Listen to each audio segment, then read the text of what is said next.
Good morning or good afternoon, everyone.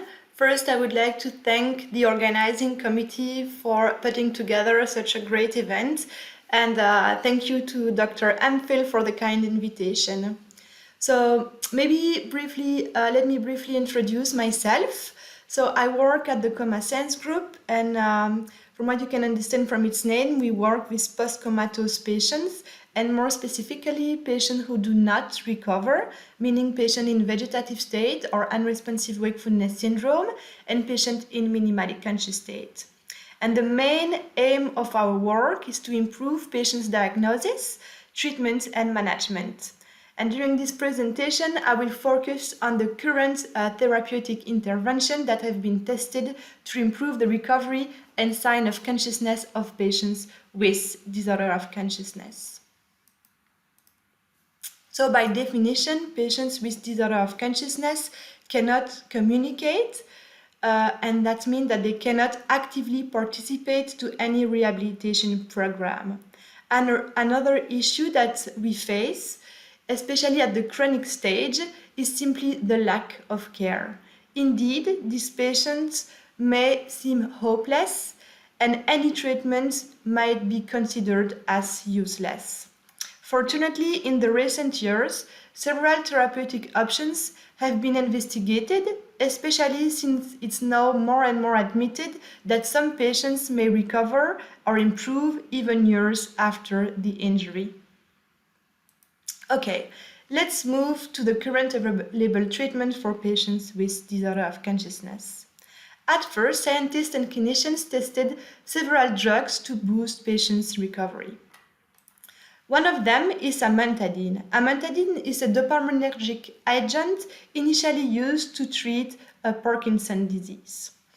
Amantadine is so far the only drug that has been tested in a large sample randomized controlled trial conducted in post-traumatic patients. So this renowned study that was published in the New England Journal of Medicine showed that patients who received Amantadine recover in a faster way compared to the placebo group. And as you can see on this figure, the group of Amantadine here in black improve faster compared to the placebo group here in gray. However, when reassessed 2 weeks later, the two groups presented a similar score on the disability rating scale. And our group, back in 2008, using PET scan, looked at the brain metabolism of a patient who responded to Amantadine. And here in red, you can see the brain regions that are more active under Amantadine compared to baseline. So they found that Amantadine related increase was linked to an increase in the dorsolateral prefrontal cortex, the temporal and parietal regions, as well as the mesiofrontal area. So, which suggests a modulation of associated cortical areas and motor function following Amantadine uptake. Another very interesting drug is Zolpidem. So Zolpidem is a short-acting non-benzodiazepine GABA agonist, and it has been shown to induce paradoxical responses in some patients with disorder of consciousness, leading to a recovery of arousal and cognitive abilities. However, the rate of responders is only about 5%, but when it works, the effects are absolutely dramatic.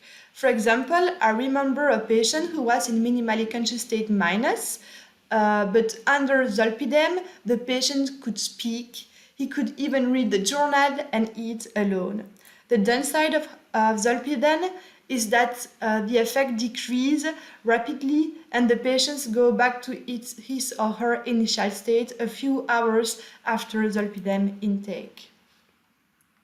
So here, our group, as for Amantadine, we also looked at the brain metabolism of some patients who were Zolpidem responders. So here, we scanned 3 patients under placebo and under Zolpidem, and we looked at the brain metabolism differences between these two conditions. And as you can see on the figure in red, those are the brain areas that are more active under Zolpidem, meaning the prefrontal cortex bilaterally as well as the mesofrontal area. And these results are in line with the mesocircuit hypothesis, saying that zolpidem could reduce the inhibition of the thalamus, which in turn will increase the thalamocortical connectivity, and especially in the frontal areas. The other drug I would like to talk to you about today is Apomorphin, which is another dopaminergic agent that has been tested in a few open-label studies, showing promising results. So on the graph here on the right, you can see individual scores on the disability rating scale of 8 patients who received Apomorphin. So you see for all patients an important reduction of the score, meaning a better recovery. However, we cannot exclude the natural evolution of the condition, as this was an open-label study with quite acute, subacute patients. And at the Coma Science Group, we recently started a multimodal trial in which patients receive daily subcutaneous apomorphin therapy for 30 days. And outcome measures include repeated behavioral scales, such as the Coma Recovery Scale Revised, as well as high-density EEG and positron emission tomography that are performed before and then after the 30 days of apomorphin intake. So far, we have included 6 patients, and 3 of them improved on the behavioral scale, and they improved even on their diagnosis during the treatment, and 2 additional patients improved during the 12 months follow-up. What did we find on the EEG? We found an increase in the alpha band, and especially in the functional connectivity, and an increase of 13.6% on average after the treatment on the PET scan, so the brain metabolism. And this is what you can see, 3 representative patients here, and you see before and after the treatment, an increase, so there is more like yellowish areas for the 3 patients, especially in the posterior part of the brain, as well as a nice increase in an EEG, so in brain connectivity following the apomorphin intake. Okay, now let's talk about how electrical brain stimulation can help patients with disorder of consciousness. So this is another areas that have been explored in the past 10 to 15 years. So besides drugs, we are investigating how electricity invasively or non-invasively could boost patients' brain connectivity and therefore recovery of consciousness. So almost 20 years ago now, a patient who spontaneously recovered was scanned while in a vegetative state or unresponsive wakefulness syndrome, and once he recovered consciousness. And these patients at the brain level recovered the connectivity between the prefrontal cortex and the thalamus. Therefore, trying to stimulate this connectivity, this thalamocortical connectivity, the team of Nicholas Schiff in New York implanted a stimulator in the thalamus, and more specifically in the intranulnar nuclei of the thalamus, in a patient who was in a minimally conscious state for years. And when the stimulator was on, the patient emerged from the minimally conscious state. So he was able to pronounce intelligible words and to functionally use objects. So it was really impressive to see how this deep brain stimulation could really help a patient to emerge from the minimally conscious state even years after the injury. However, there is so far no randomized controlled trial that have been published, obviously due to ethical implication, and it may also induce side effects due to the invasiveness of the procedure. But it's still something that needs to be explored. So this was for invasive brain stimulation, and we also have now non-invasive brain stimulation trying to increase and boost brain activity. So one of them is transcranial direct current stimulation. So it uses a very weak electrical current that is sent through two electrodes, one anode and one cathode, and the current will go from the anode to the cathode, increasing cortical excitability between these two electrodes. And this is what you can see here on the figures. In red you have the anode and in black the cathode, and you can see the current field going from one to another in yellow, so stimulating here the prefrontal cortex. So the first study was conducted in 2014, in which we enrolled 55 patients in disorder of consciousness. Some of them were in minimally conscious state and the other were in unresponsive wakefulness syndrome. So we conducted a randomized controlled trial in a crossover way, meaning that all patients got active stimulation and a sham stimulation in a randomized order. And we assessed the effect using the Coma recovery scale revised. So as I said, we placed the electrode, the anode over the left prefrontal cortex and the cathode over the right supraorbicular cortex, really targeting an increase of excitability of the prefrontal area. So importantly, we did not observe any adverse events, as it was the first time we tested TDCS, so transcranial direct current stimulation, in patients with disorder of consciousness.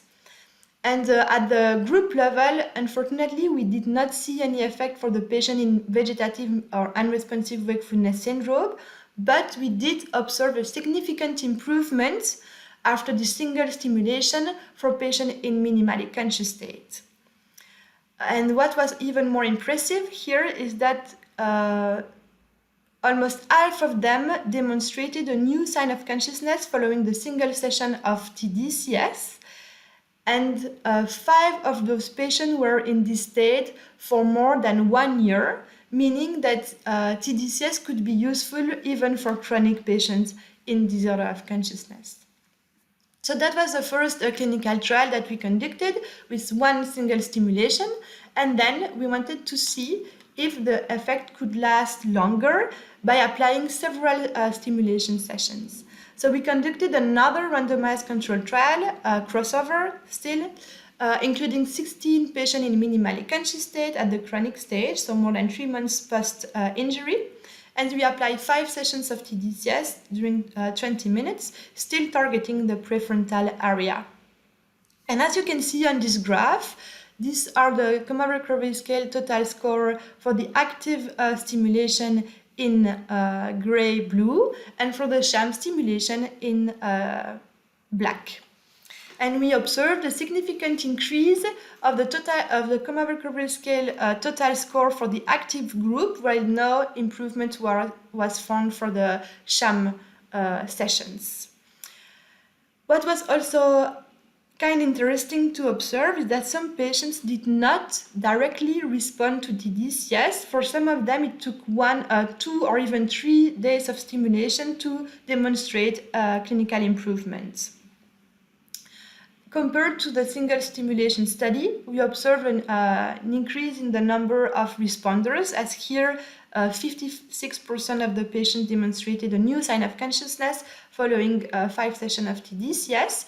And in that study, we also assessed the effect 1 week after the end of the stimulation sessions, and the effect for the active session lasts for at least a week after the stimulation ends. So really, having multiple sessions of TDCS increase the number of responders, but also improve the duration of the effect. So we were really happy with those promising results. And very briefly, following these 2 studies, we also wanted to see if TDCS could be used in the patient's own environment. And so here, in collaboration with the company Cephaly, we developed a home-based device. So this is the device you see here on the figure. So it's a very simple device. The parameters were fixed inside the device. Nothing could be changed. And we would ask the family to apply the stimulation themselves. So we will, of course, we did a little training, the families had videos, a manual just to make sure that everything was done properly, and the device recorded the time of stimulation, the number of stimulations, so we could control afterward whether the stimulation were provided correctly. So here the stimulation were provided for 4 weeks for a total of 20 sessions. And it was also a crossover study, meaning that first the patient received the active stimulation and then the sham, or the other way around, in a randomized order. And so what did we find here? So we enrolled 27 patients in minimally conscious state, so the compliance was quite good with 93%, but at the group level we did not find any significant clinical effect. And then we looked, as I said, the device recorded all the stimulation sessions that were provided. So we found out that 5 patients did not receive the stimulation sessions as requested. So when we removed those 5 patients, they only received a few stimulation sessions, not the 21, and not the 20 that were initially recommended. Then we did find a significant effect. As you can see on this graph, for the active stimulation, an increase of 2 points on the Coma recovery scale revised, while no improvement were observed for the sham session. And when we reassessed the effect 8 weeks later, we did not see significant improvement anymore, meaning that to maintain the effect, we need to have the stimulation continuously. So we really need to apply TDCS in a continuous manner in order to see long-term improvement, at least for chronic patients.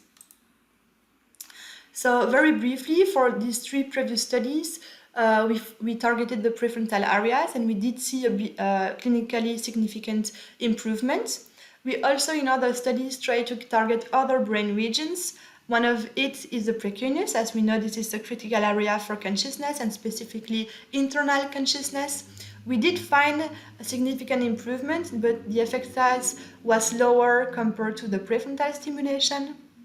We also targeted the motor cortex. We did not find any significant improvements. And finally, we also, using a multiple channel device, targeted the frontoparietal cortex, trying to stimulate external awareness to improve patient interaction with the environment. But unfortunately, we did not see any significant effect at the group level. So it really seems that so far, the prefrontal area is the best area to target with TDCS. However, at the single subject level, we really need to have patients tailored montage based on their individual brain lesion. Besides TDCS, we also have transcranial magnetic stimulation, which is another important and well-known non-invasive brain stimulation. So here, instead of using electrical current, we have a magnetic field that is used to stimulate the brain and is more focal compared to TDCS. And depending on the frequency, repeated transcranial magnetic stimulation will excite or inhibit the brain. And as you can imagine, for patients with disorder of consciousness, the aim is to enhance cortical excitability, and therefore most of the protocol use fast frequency around 20 Hz. So as you can see on this graph, only a few randomized, on this slide, only a few randomized control trials have been conducted so far. All of them with a very small number of patients, like 11 or 10 or even 6 patients included. All of them targeted the primary motor cortex, and at the behavioral level, no clinical improvement were observed. In one study, they also looked at the mean flow velocity and the peak systolic velocity, and they did find an improvement following the application of TMS only in minimally conscious state patients, but no behavioral changes.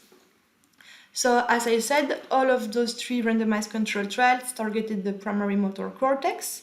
However, beside this randomized control trial, a few open label studies targeted other brain regions such as the angular gyrus or the dorsolateral prefrontal cortex. And for those two other areas of targeted areas, the authors did find significant improvements, especially in patients in minimally conscious state. So which shows that maybe those two brain regions, the prefrontal area, as for TDCS, or the angular gyrus, might induce better effect, clinical improvements compared to targeting the primary motor area. But this needs to be confirmed in randomized controlled trials. So here for TDCS and RTMS, we target the cortex, trying to stimulate the corticothalamic connectivity, but other strategies try to go the other way around. So from the thalamus to the cortex, trying to stimulate the thalamocortical connectivity in a bottom-up manner instead of the top-down manner. And one of this technique is low-intensity focal ultrasound pulses, so Lifeup. So here, Lifeup really tries to reach the thalamus, to stimulate the thalamus. So it's a bit like the best of both worlds, because it's non-invasive as TDCS, so it's safe, and it targets the thalamus as for deep brain stimulation. So here it's a bit very interesting strategy to really stimulate this thalamocortical connectivity, but in a non-invasive manner. So here, a first case report was published by the team of Martin Monti a few years ago, and they did find an improvement and a recovery. At least the patient recovered 3 days after the application of Lifeup. And then they recently published another case series for chronic patients in minimally conscious state. So here it was 3 patients who received the stimulation. All those 3 patients were in this state for more than 1 year, and 2 of them improved following the application of Lifeup, and another one kept this improvement up to 6 months when he was reassessed. So again, this is a very promising technique to boost thalamocortical connectivity and patients' recovery, but we need a randomized controlled trial in a larger number of subjects in order to confirm the validity of this technique. And finally, another non-invasive way to stimulate the brain in a bottom-up manner is transcutaneous auricular vagus nerve stimulation. So here we target the vagus nerve, and we think that then it will reach the brainstem and then excite the thalamus, and again excite this thalamocortical connectivity. So here a few case reports and open-label studies have tested the stimulation of the vagus nerve in a non-invasive way through the auricular branch of the nerve, and they did find very promising results. So here in a case report, this was a patient who received the stimulation for 4 weeks at 4 to 6 milliamperes, so it's quite a high intensity of stimulation. And the author found out that the patient who was in unresponsive wakefulness syndrome recovered following the application, the 4 weeks of stimulation, and he was then in minimally conscious state. However, the patient was only 50 days post-cardiac arrest, so it might also be a natural evolution of the disease. And the author also found an increase in brain activity, especially in the precuneus and in the thalamus. And in another open-label study, here more in prolonged patients with disorder of consciousness, they did find that 5 out of 8 patients in minimally conscious state improved, but none of them emerged from the minimally conscious state. And again, as for the other RTMS and Lifeup and here TAVNS, we need randomized controlled trial in a large sample of patients to confirm the effect. So this was a brief overview of the available treatment. So here we saw that TDCS seems promising, especially targeting the prefrontal area, same for RTMS. This is more like a top-down way to stimulate the brain. Then we have deep brain stimulation, and then ultrasound that tries to target the thalamus, and also vagus nerve stimulation, trying to stimulate the brain in a bottom-up manner. And of course, we have several drugs that have been tested or are being tested currently that showed promising results. So the number of trials has significantly increased in the past few years, and more therapeutic options are being tested, and we hope to find a cure for coma in the years to come. So I would like to thank you very much for your attention, and thanks my national international colleague with whom nothing would be possible. So thank you very much.